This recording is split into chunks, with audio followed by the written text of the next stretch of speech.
Everyone. This is the round four game of the Women's Candidates Tournament in Toronto, Canada, right now.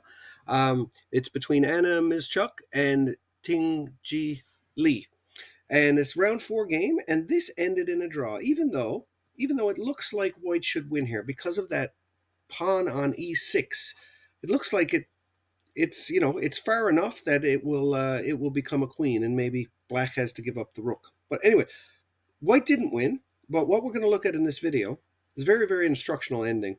Is how was Black able to force this to be a draw, and what could White have done a little bit differently? So let's get to it. Okay, so of course White just wants to threaten making the queen.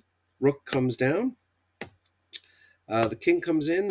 The rook moves over, and now it's kind of forced for Black to trade a rook for a pawn. So really, White should be winning this, right? Yeah. All it got to do is just take those pawns, but it's not that easy. White needed to be really, really precise here. After this move, White played the move that ended up um, making this position into a draw. Um, Taking that pawn did not help either. We'll look at it. We'll look at it a little bit later. But let's look at how this was a draw. Wow. So in this position, if Black moves that pawn across and becomes a queen, then White will play rook to g1 checkmate. But here's the trick. Make a knight. And now Black can hold on to the draw if he doesn't let the knight and king be separated too much. So, for example, here, don't move the rook to g5 because then you'll lose. But you can move, just keeping the knight close to the king will hold on to a draw. And they shuffled around a little bit, but they realized that it wasn't going anywhere, so they agreed on a draw here. So let's go back. Let's go all the way back until we get to this point again, and we see now how does White actually win this game after this move. Well, the move that we're going to look at is here. And this one is really, really, really important too.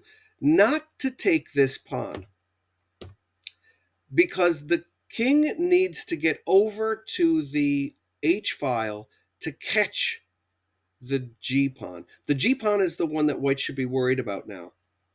So just for example, if White takes this pawn here, he's not going to be in time. So let's see what in time looks like. Now White is in time because it's Black's move. If Black makes the queen, White will take it. And if Black just supports, we'll take it here.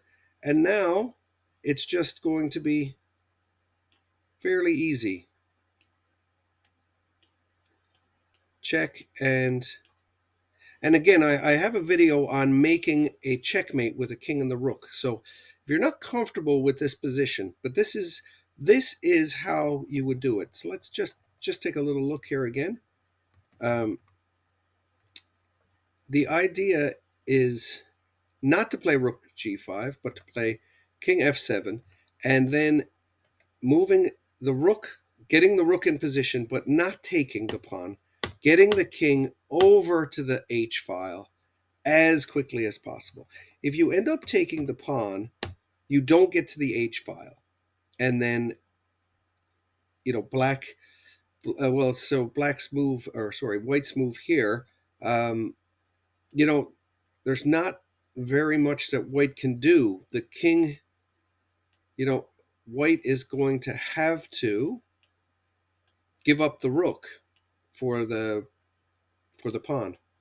So unfortunately, the game would end in a draw anyway. So anyway, thanks for watching. Really, really instructive ending. Always know that you can, if your king is good, you can hold on to a draw here in a situation like this. because you'll end up queening with a knight, not queening. All right. See you, everyone.